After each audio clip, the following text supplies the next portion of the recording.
And welcome to episode 102 of Fracking Nightmare, brought to you from the Kirby Misperton protection camp here in North Yorkshire. It's a pretty wet and miserable day here, and you can see the camp behind me, and thanks to copious amounts of straw, we are able to avoid living in a mud bath and resembling Glastonbury. Well, tonight we have a extremely interesting show, but first of all, let's acknowledge the amazing success at Wrestle in Lincolnshire, where a small group of anti-fracking campaigners had worked tirelessly to educate the councillors, the county councillors.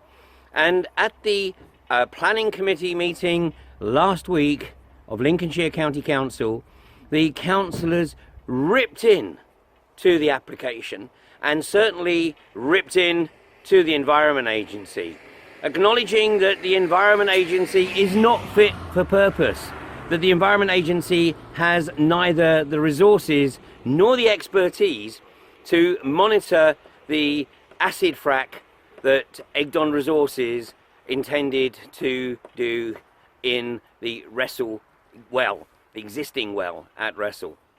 Now, needless to say, of course, I'm sure this will be appealed, and even, of course, if the appeal goes the wrong way, then it'll go to central government, and Saeed Javid will simply overrule the decision. So, once again, I'm sure that, okay, we kick the can down the road for a year, and a lot can happen in a year, but central government will force through its agenda to establish a network of deep boreholes right across the north of England. So for next week's edition, I hope to have an interview with one of the prime movers who worked to achieve that result in Lincolnshire. And of course, one hopes that other county councillors around the country will be inspired by the decision taken in Lincolnshire and realise that it is up to them, regardless of the pressure put upon them by central government. Ultimately, it is up to them to do what they believe to be right for their community.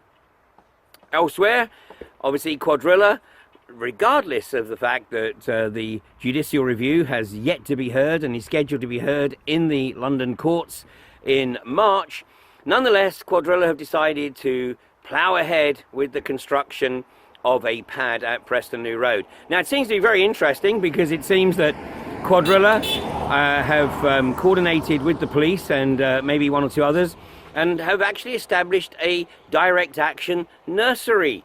And they've created a very safe environment where those protectors who are not comfortable in the more advanced elements of direct action, or those who are new to this, can actually go and practice. You can go and stand in front of a truck in a safe pen, and then you can, while the driver takes a tea break, you can actually walk about 100 meters, and the truck then will go in about 15 minutes later when the driver's finished his cup of tea. Of course, there were some other initiatives last week, and not least a hijack before the truck got to the pen, and this led to a massive 4.5-hour delay. And the way in which the hijack was perpetrated was remarkably creative. So take a look at this. Sorry!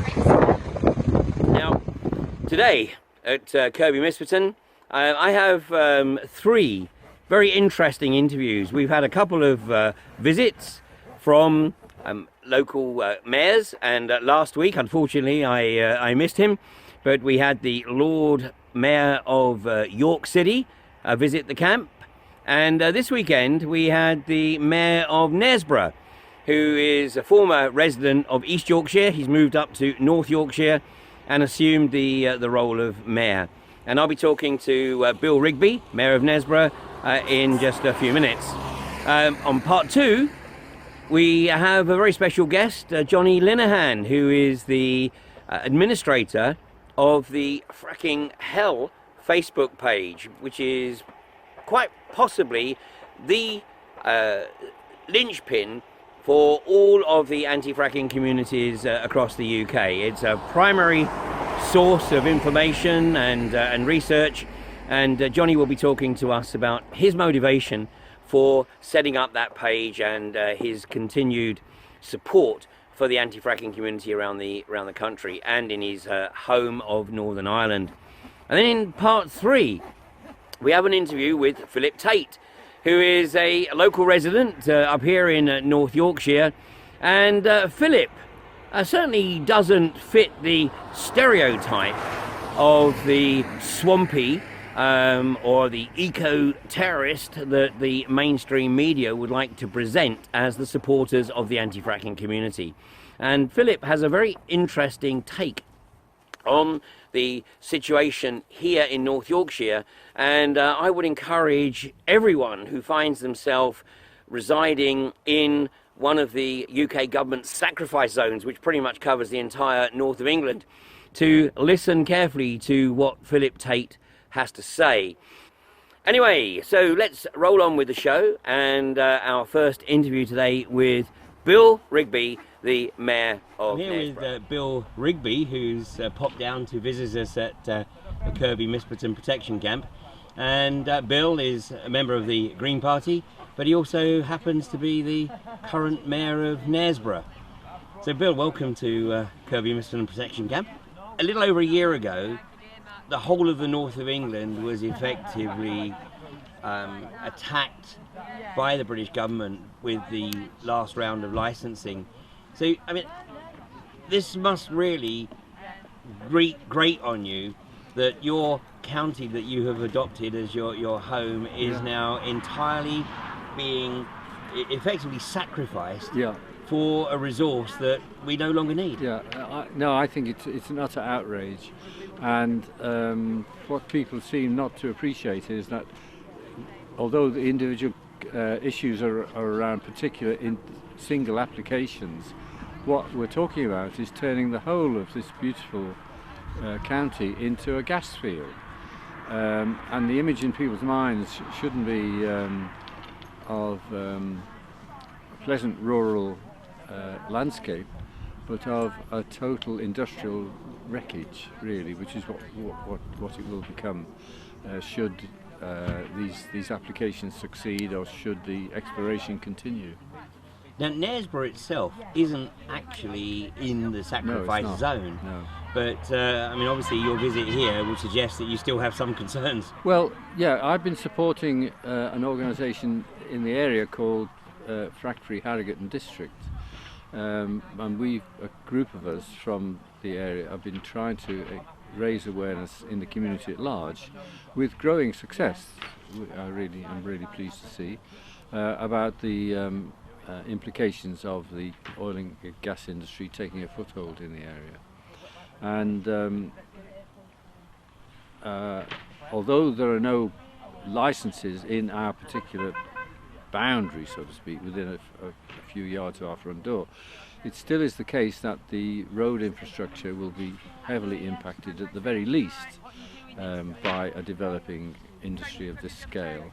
And already we're involved in a whole range of issues around health and other pollution issues because of the impact on the existing road infrastructure of the existing traffic distribution.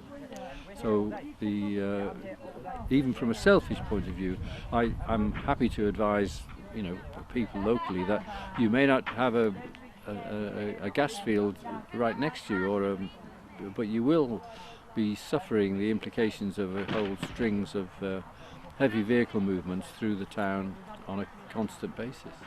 And I don't think people yet fully appreciate the magnitude of those traffic movements either. No, they have no idea, and of course it's always underplayed by people from the companies who make presentations. They say, oh, that we've been getting oil and gas in Dorset for a generation, but nobody knows where the little nodding donkeys are. They're all hidden behind discreet little hedges, and of course the image is totally spurious, because this is not what we're going to expect. This conflation of conventional oil and gas extraction with unconventional, of course, is a tactic that the industry uses when all the time. It's really chalk and cheese. Yeah, and therefore, but on the other hand, there is a real problem in that if you give people illustrations of Texas or Australia or Pennsylvania, where these exploration, well, not the exploration, but the extraction is going on full scale, people seem not to be happy to say, well, it will be like that for us. They seem to be under the impression that it will be different if the industry comes nearby. Well, the irony is that, of course, that people in Australia heard exactly the same explanations prior to the industry rolling into southern Queensland, and now 10 years later, of course, they're experiencing the magnitude of the devastation. And for some reason, you're right, I mean, there seem to be people in the UK who say, well, but we're British, we're going to do it differently. And this is just incredibly arrogant and, of course, fundamentally wrong. That's right, and of course, and we're talking about many generations, but even for the landscape to recover in a sort of not in the sense of just from its appearance point of view, the implications in terms of the impact on the poison in the infrastructure, in the water system, and so on, and in the ecology generally, will last a lot longer than just the mere physical appearance of the impact on the countryside. Well, indeed, it may never recover. Yeah, exactly, because the landscape will be poisoned in such a way that the agriculture industry may never return, and certainly the tourism will disappear forever, and it'll become like some sort of strange desert country used only in movies about dystopia. Well, I mean, this is a stunning part of the country. Here we are in the Vale of Pickering, and in fact it's not dissimilar, a little less wooded, but it's not dissimilar to the Weald in Surrey, which of course is being targeted in the same way. And in both areas have a significant amount of income from tourism. Exactly. I think North Yorkshire has more than Surrey in terms of tourism. But just down the road here, of course, we have Flamingo Land, which I believe is North Yorkshire's single largest tourist attraction. And I guess it might be. And the thought of a well site every kilometre or so in this area in every direction is so preposterous, and it's not even the site, it's all that. It's all those vehicles accessing the site daily, day and night, throughout the whole time, which is the horrifying picture. Added to the fact that this phenomenon may last only a short time because of the relatively little which is to be found by oil and gas extraction by these means, but once they're away, the devastation will continue then for generations, forever. Well, as far as we're concerned, for as long as we have an interest, really. But the upside, if there is an upside, the upside to this industry and the government's push towards this industry is it is bringing communities together in a way that we haven't seen in a long time. Maybe, but at what a price! I know. A price! I mean, yes, you're right. I mean, it's nice to be able to shake hands with people you would never have met normally, but meeting on a battlefield is not quite the same as meeting over a cup of tea at a village fete, is it? Really? Indeed, and it's sad, but the camp and it's a beautiful day today. It's a good job you didn't come yesterday. We certainly wouldn't have been sitting out here yesterday. We'd have been tucked away in the straw bale studio with the wind beating at our backs. But today is a beautiful winter's day, and people obviously are coming here to visit and to drop off supplies to the camp.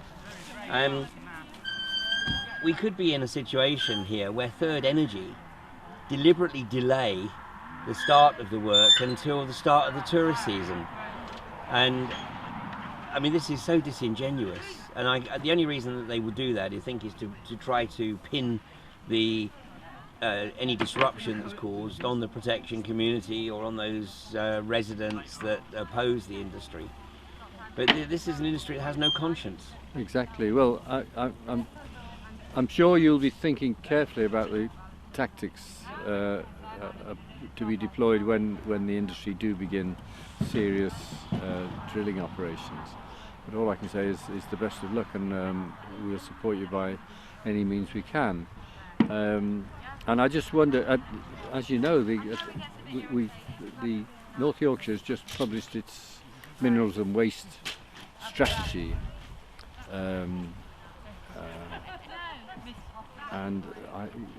which is a boring official document, but at least it maybe can provide you with some hooks once the operation gets underway to show that even within that strategy the developers are not doing as they should have done, or the implications are not what we're anticipating.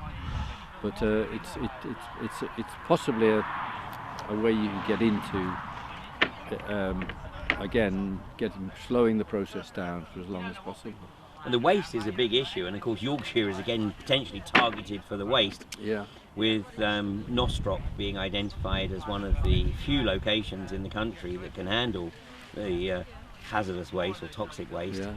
And in fact, the reality is that if this industry does get a foothold, then at the moment there is no solution for the waste. And if you find only one place, that's going to be again a focus for all the traffic. All the billions of gallons of noxious substances have got to be taken to this one place. Then that surely involves a road infrastructure like Spaghetti Junction or something of that kind, not just the little quiet roads we've got around here. No, Bill, it doesn't really bear thinking about. But well, we are now 4 years since the lifting of the moratorium, and this industry has still yet to get a foothold. Yeah. Every year it says this is the year we're going to frack. Or some of the companies say this is the year we're going to drill, and yet we've just seen. Just last week, Lincolnshire County Council reject Egdon Resources' application to establish a production facility at Wrestle.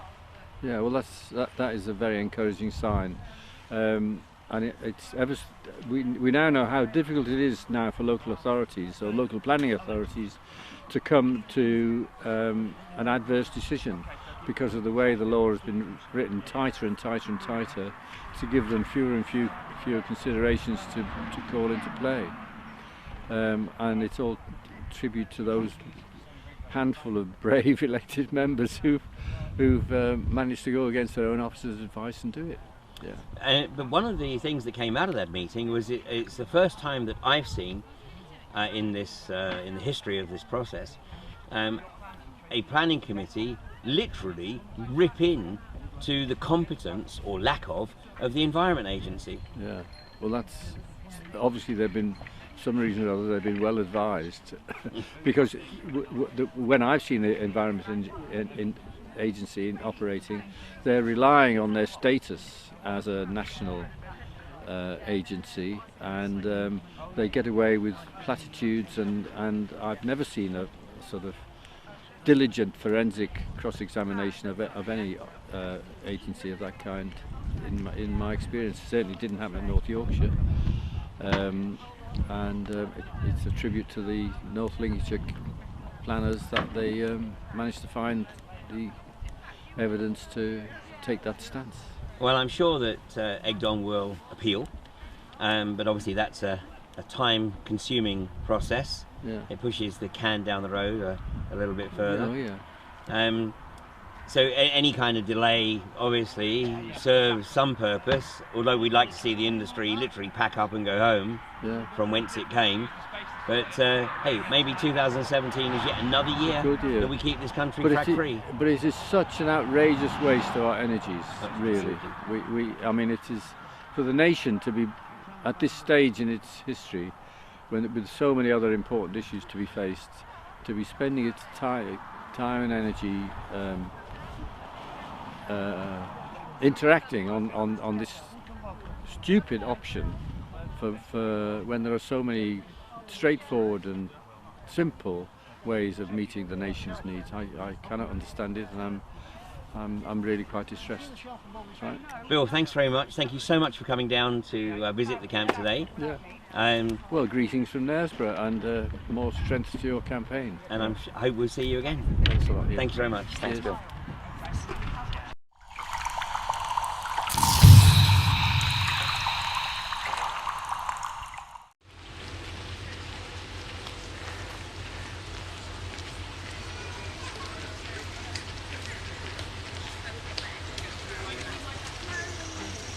Heads down for the media.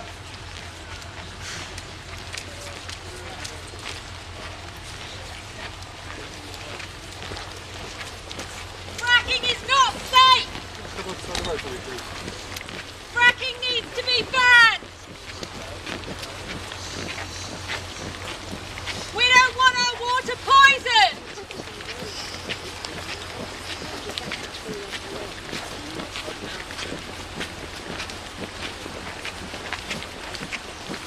We want our politicians to listen to us!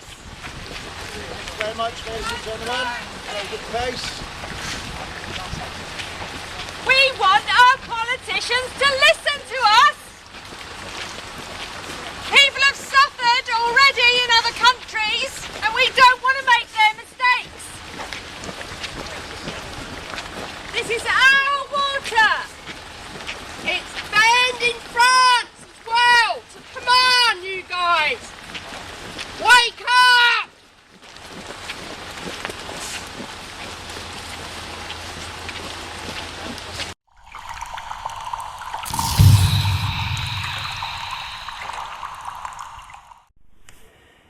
Welcome back to part 2 of Fracking Nightmare. This is episode 102. I'm here with a very special guest who actually has managed to avoid me for best part of 3 years.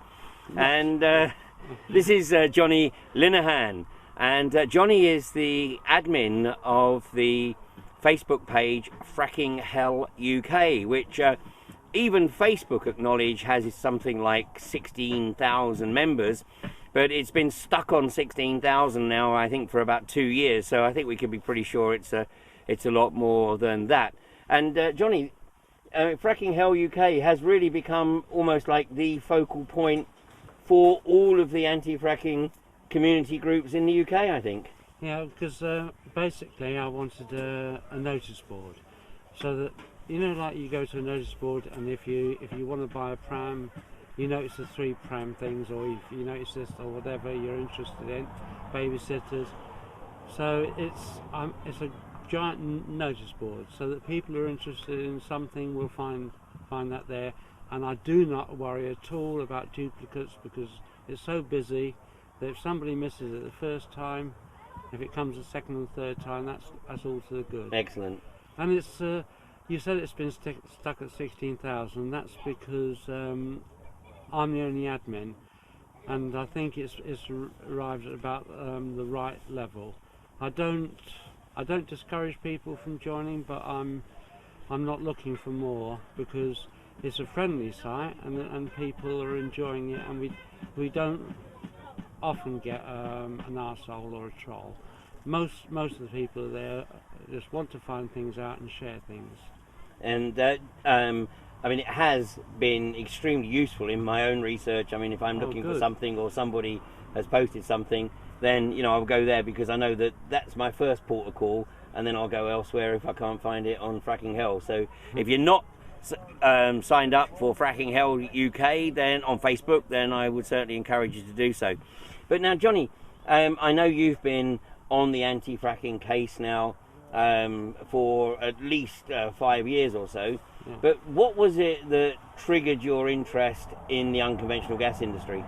Well, I was looking at other issues, and then suddenly that came up. Because as you know, I had 5 years working in the offshore,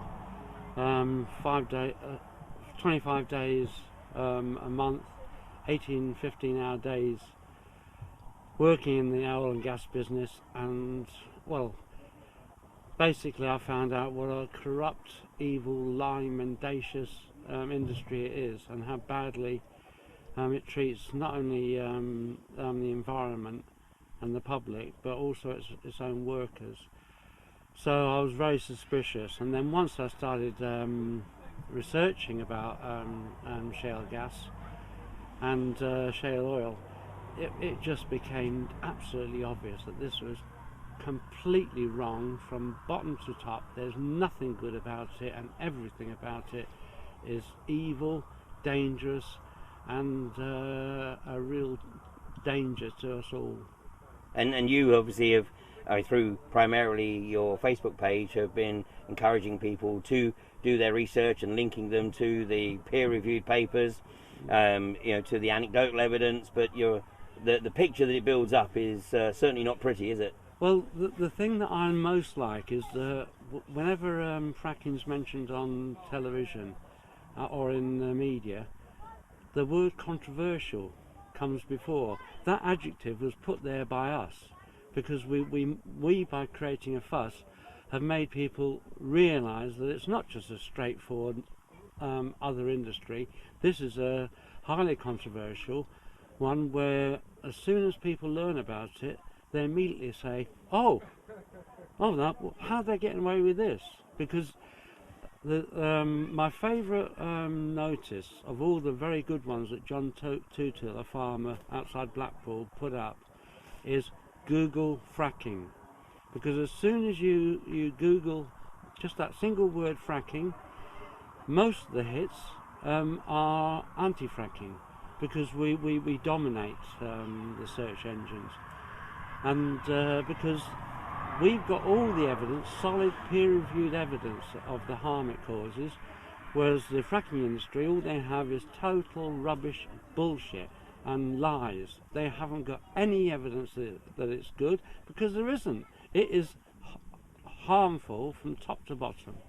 And John Tootle, in fact, his property is adjoining, or very close to adjoining, the Preston New Road well site, and so John Tootle certainly has researched this extremely thoroughly, and has made it his main raison d'etre to make sure that the people who live on the Fylde actually do look at this for themselves. Oh, and the Nana camp that is by his land, he is so supportive of them. He allows us to use electricity from his greenhouses to recharge our laptops and phones. He put up at his own expense professional signage that Lancashire County Council have tried to stop him putting up, but there are so many like him, thousands of people who spend time, energy and money working with us and for us, and there are hundreds and hundreds of thousands. As you said, 5 or 6 years ago when I started this, and the first Camp Frack at Priest Hall, there are a few dozen of us, and now it's a world movement. We're an army without generals. It's horizontal. If we see a job, we do a job, and we learn. Each of these camps are boot camps where we learn how to make the next camp better. And people come to Fracking Hell UK and all the other sites, and they learn best practice, and they also learn worst practice. So one way or another, we're becoming thoroughly professional, without any of the resources of the government or the big business, and we're beating them.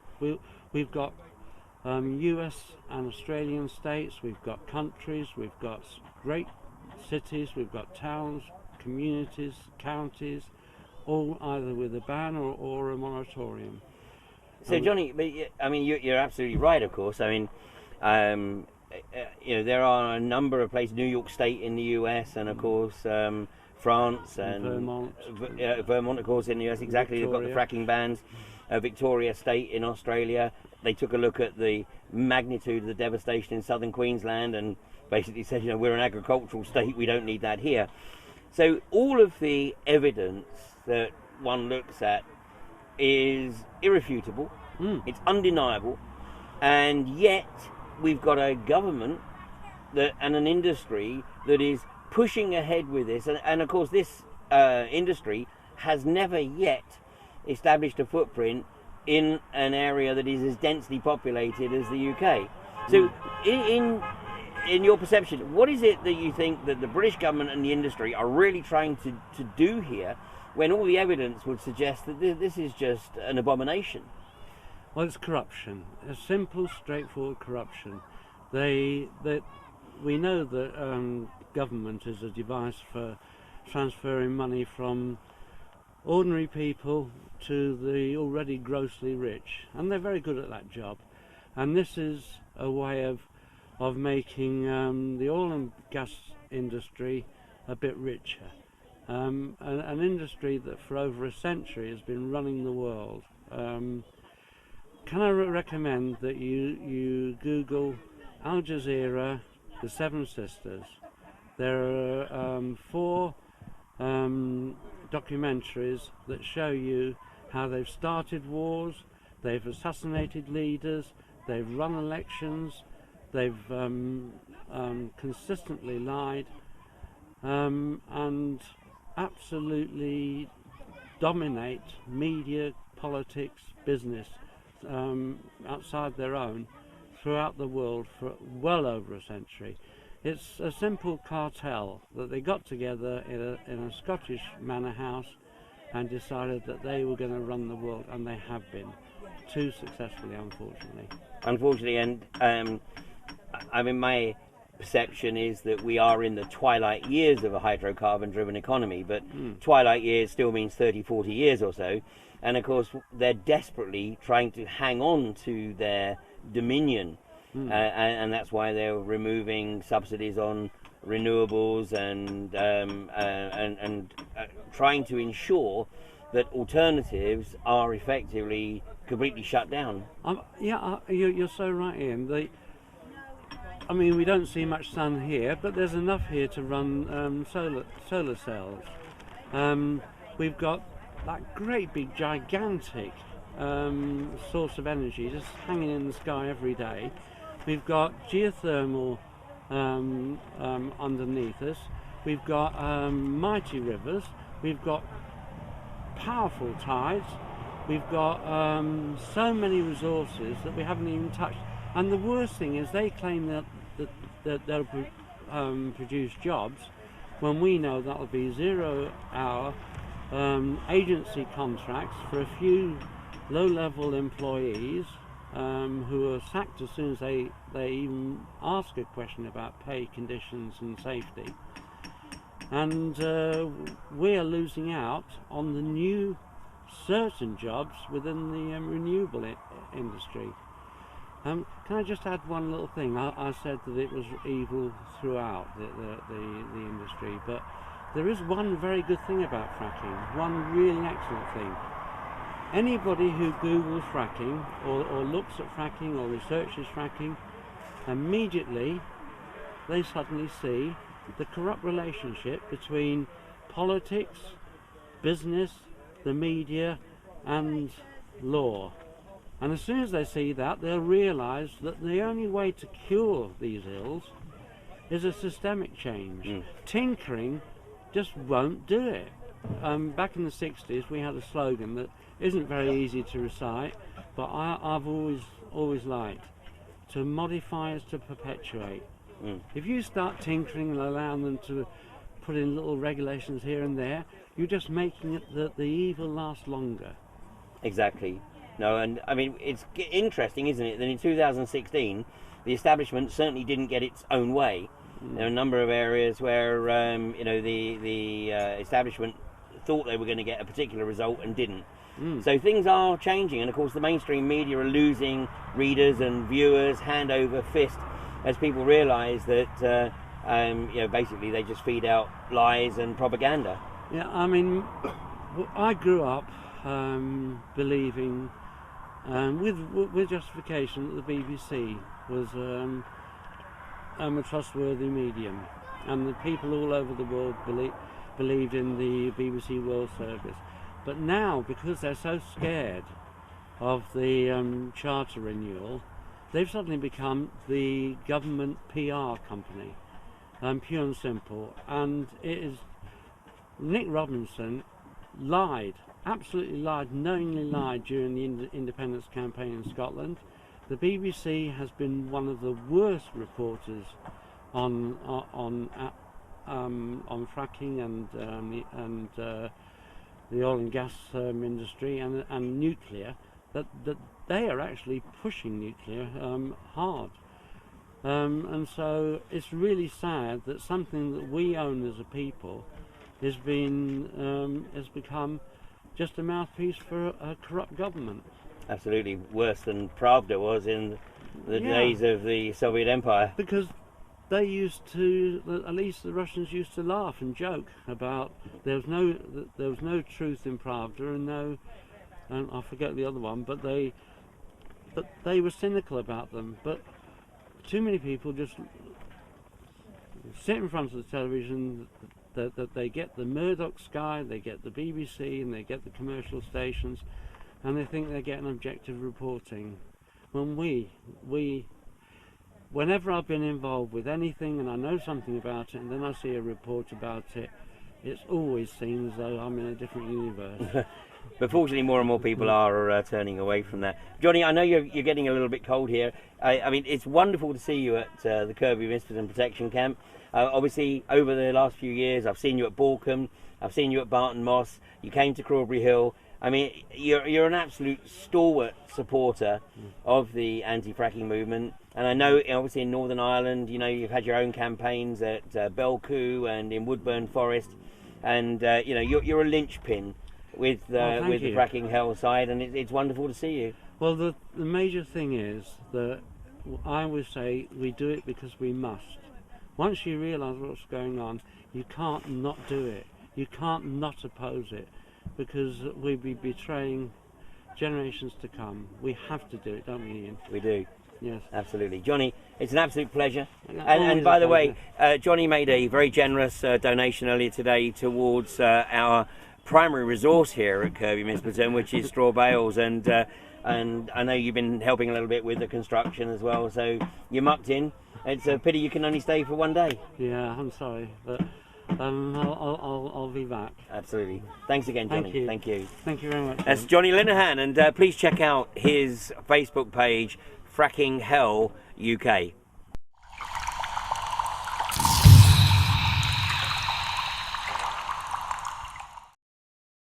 If at this point in time you can stand in front of a drill rig, then stop it from getting on. The easiest drill rig to stop's the first one. The hardest one will be the 10,000th. It'll be more than that though in the UK, because you're doing shale over there predominantly. Shale needs a lot of wells, leads a lot of destruction, poisons a lot of water. If this gets the tiniest foothold, you're done. So it's now or it's never. Don't think that you've got that long, because it's now or never. So you do it now, you stand up now, and you find something within yourself that you didn't think was there. That's the important thing. You will be confronted by police. They wear their Kevlar suits, and it's a big intimidation thing. Hey, you've got nobody in front of you. Keep walking. You're delaying this lady. Keep going. Don't push back on her. Keep moving. Now. If you've got to keep going. The officer will keep moving. It's up to the people of the UK to get their cameras in the face of the Kevlar security, the Kevlar police, who are paid by the corporations. And we have to say no. That's all it is. But it's more than just saying no at a meeting. It's intent. It's the intent of no. It's the knowing that you mean no. that's when you will be unbelievably powerful. You come out in numbers. If they see your grandmother and the mother and the child come out and say, we are not going to accept this, then they are finished. But that's what it takes. Don't sit back and think that anybody's looking out for you, it's you.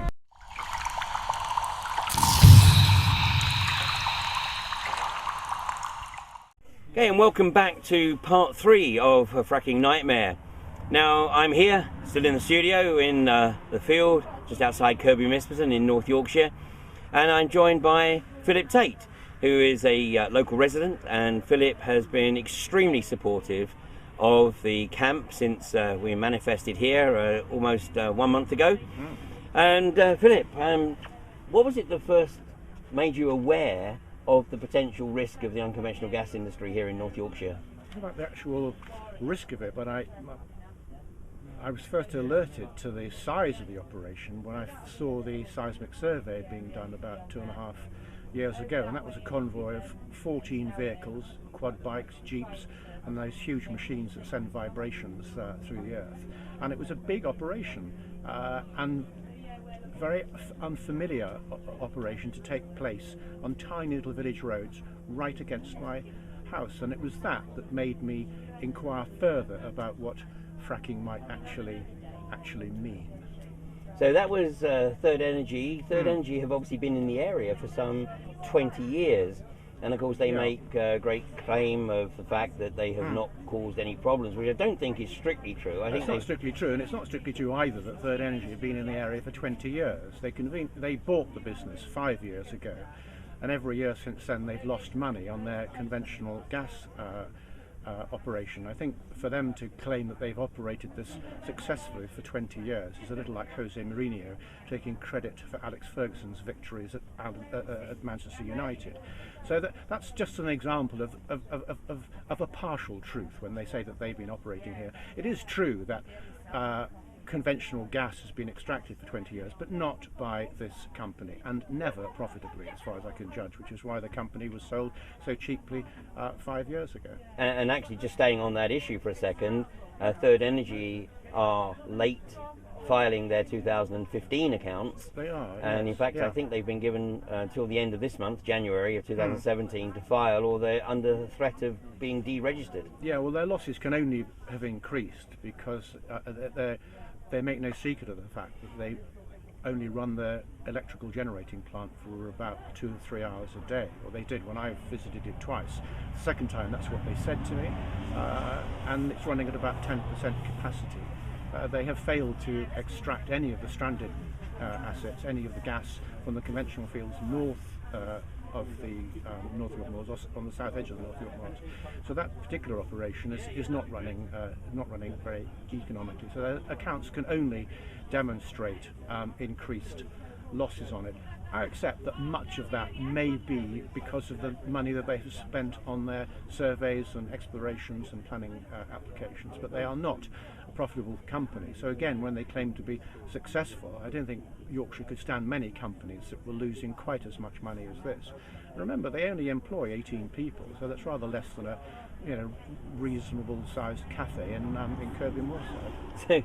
So this is a company employs 18 people. Its last filed accounts showed that the company had a negative net worth of minus 48.6 million, I think it was. Yeah. The likelihood is that it has a negative net worth the wrong side of 50 million now.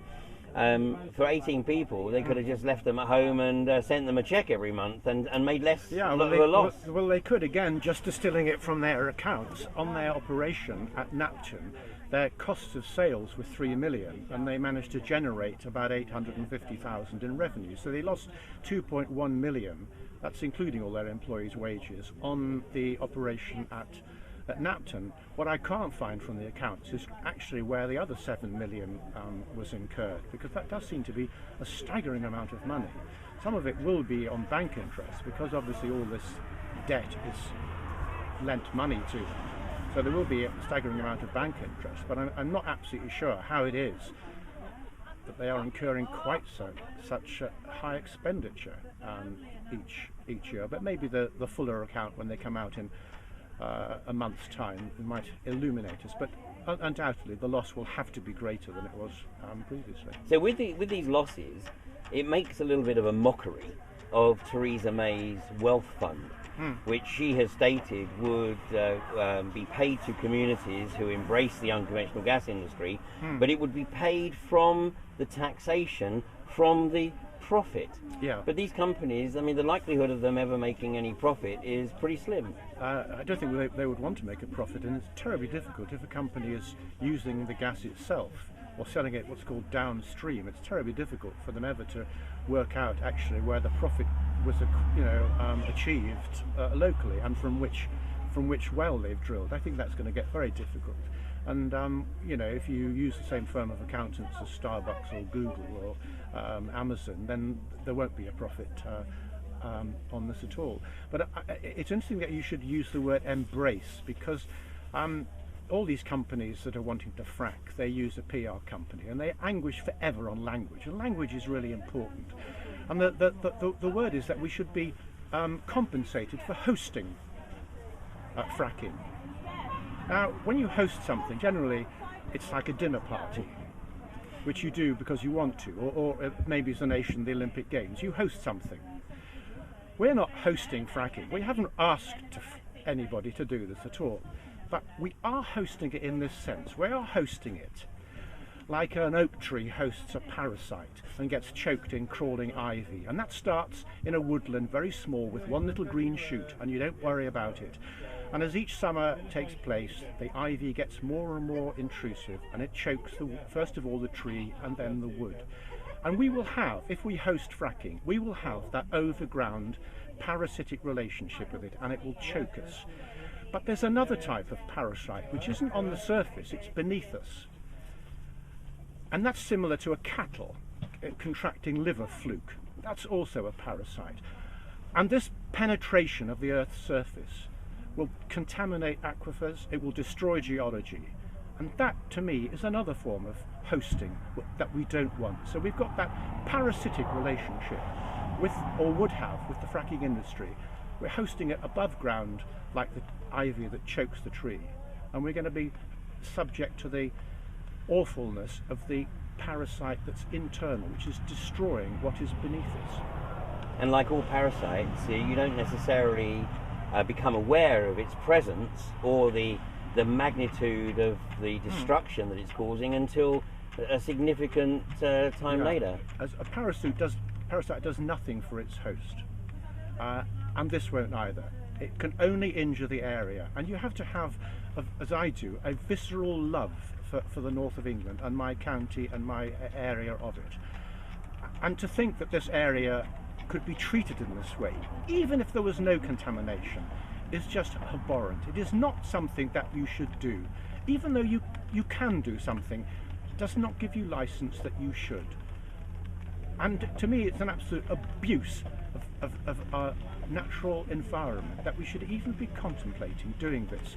Drilling so much that will be necessary in the north of England. It's an abomination. It's a disgusting way to treat a planet and to treat a countryside that I care for very deeply and for which my family have lived in this particular area always. This is where we come from. So I'm aware that there are a few people in the community who seem to have a real problem with the anti-fracking community, because they're suggesting that this is exactly what the north of England needs. It needs an injection of industry to balance out its dependence on agriculture and tourism. What would your observation be to that very small community? Well, I'm perfectly happy to see more industry in industrial areas in the north of England, but this is not an industrial area. And of course, it's the extractive industry, the quarrying industries. They're the only industry that requires the use of vast open spaces and farmland. And we're not making any more farmland. And we certainly don't want areas trashed in this fashion, and we don't want the roads choked with as much traffic. We can see what it's like. It's bad enough during the barley season when they're leading barley, or in the potato planting season when the roads for a week or two are filled up with tractors and traders leading grain or leading potatoes or leading whatever it is, drilling corn. This fracking industry would choke the roads, the small country roads, always, winter and summer, night and day, including Christmas. It can have no possible benefit in the area. It does not sit well with farming, and it certainly doesn't sit well with tourism. So, one of the reasons that the protection camp was set up so promptly after the judicial review ruling was announced is that our perception was that Third Energy would actually want to get started as quickly as possible to get in, do what they want to do and get out before the tourist season starts. Yeah. Now here we are almost in mid-January, and it certainly seems that Third Energy are in no great rush to get going. So from my perspective, surely it's somewhat disingenuous at the very least of Third Energy if they have any intention of trying to start this operation anytime after April 16th, which I think is the Easter weekend this year, right through to probably August Bank Holiday weekend, because obviously it would have a very significant impact on the tourist industry. Yeah, well, I mean, even if they did their little trial frack at this quiet time of the year, that's not the start and the finish of the operation. This is an exploration to see whether the gas would flow.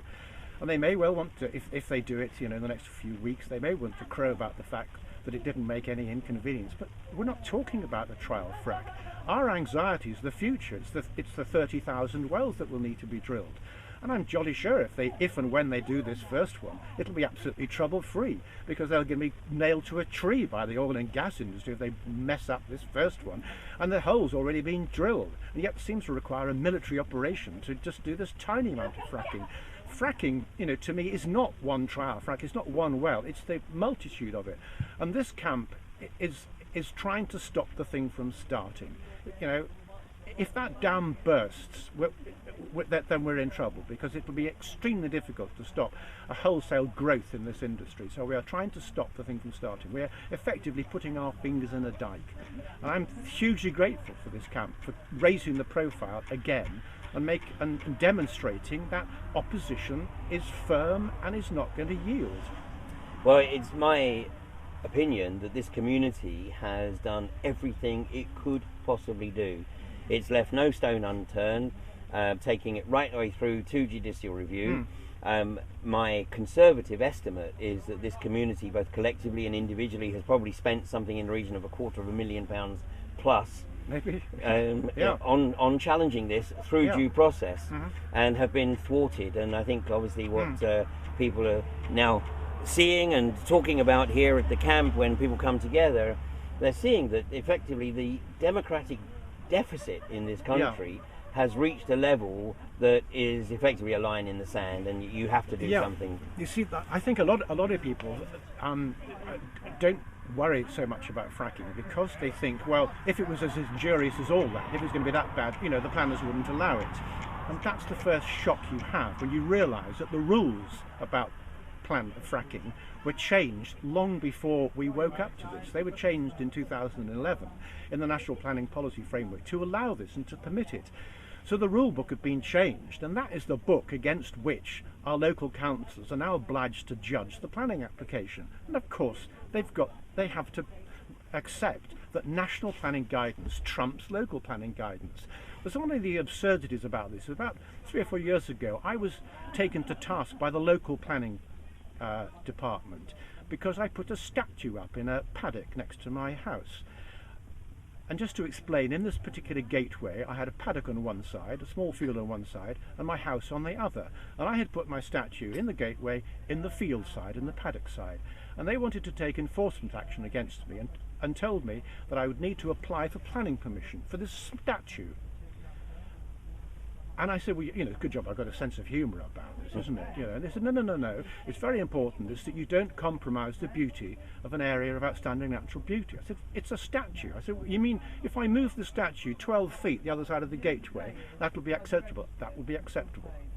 Now, that policy still exists. I can't have my statue in my paddock. But if I wanted to put a fracking well on 8 acres of concrete, I could do that under the planning rule. And that is the parallel universe of madness that exists. Fracking is acceptable. Oh, but you can't put a statue up. And that's what it is breathtaking when you look at it in those terms. That something as horrendous as not just one well, but thousands of wells will be permitted. But I still can't put my statue up. Philip, thank you so much for joining me today on Fracking Nightmare, and thank you for your continued support of the Kirby Misperton Protection Camp. And I would love to think that we can speak again in the coming weeks as things unfold here in North Yorkshire. Sure will. Thanks, Philip. Much appreciated. Thanks for having me here. Thanks a lot. Great. See you again. Well, my thanks to Philip Tate for sharing his thoughts with us today. Philip has been a wonderful supporter of the camp. He regularly tops up our water supply, and if there is anything that we need urgently, then Philip is there on hand to help out. But that is the story, really, of the Kirby Misperton Protection Camp. It's here as a catalyst for the local community. It's bringing people throughout North Yorkshire together. It's uniting people on this single issue, this issue of protecting the ecology of a beautiful part of the country, an area that relies very much on its agriculture and tourism. And in both cases, I have yet to see a gas field anywhere in the world that really doubles successfully as an area of prime agriculture or tourism. And although there are a handful of proponents for the industry in the area, they are very much in a minority. They're very vocal, of course, and that is certainly helped by the PR companies that are employed by the industry, who often write press releases, write tweets, or post on behalf of private individuals to try and get their message across. The reality is they're getting desperate, really desperate. They have to resort to ad hominem attack on many occasions because they know very well that when it comes to the evidence, then they just cannot compete. And as we always stress, please don't take anything that we say at face value. That's not the reason we do what we do. We are simply trying to stimulate people's curiosity so that they will look at this for themselves and come to their own realization that this is an industry that has absolutely no place in this densely populated country of ours. Well, it's rather wet and damp, but at least it's not snowing, and the weather is forecast to get a little better during the week. So the construction and the expansion of Kirby Misperton Protection Camp will continue, and whenever Third Energy deem it appropriate to get the rubber on the road, then they will be met with literally hundreds, if not thousands, of people, primarily from the local community, who have done their research and realize that if this industry gets a foothold, it will destroy the entire north of England. Thank you for joining us tonight, and all being equal, we'll see you next week from Kirby Misperton Protection Camp.